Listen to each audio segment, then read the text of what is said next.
सर्वप्रथमे मु भारतीय जातीय कांग्रेस सभापति मल्लिकार्जुन खड़गे जी, आमर आदरणीय नेता राहुल गांधी जी एवं आमर प्रभारी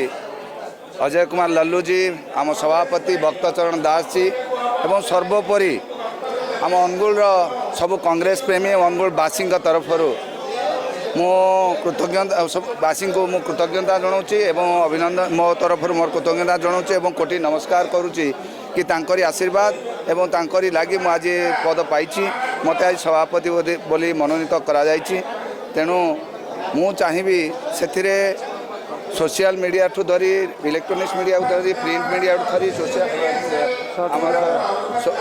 इलेक्ट्रोनिक्स मीडिया समस्त भाई माने साहाय्य करिसेंती, समस्तंकर सहयोग रही। अनुगुलवासी आगे मु नतमस्तक एवं अनुगुल कांग्रेस कर्मी आगे नतमस्तक।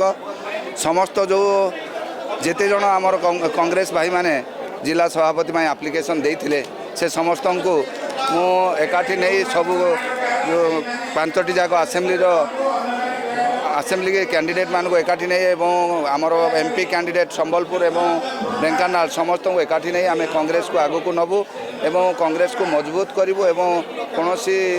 द्वंद्व न रखी कौन गोष्ठी न रखी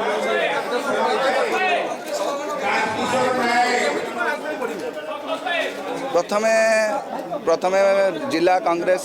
कमिटी गठन करी तापरे ब्लॉक कांग्रेस सभापति को चयन करने सहित ब्लॉक कांग्रेस कमिटी गठन करवा एवं पंचायत कमिटी गठन करी आम बूथ स्तर पर्यंत जीवु एवं तापरे आम कांग्रेस को आगू बढ़ेबा।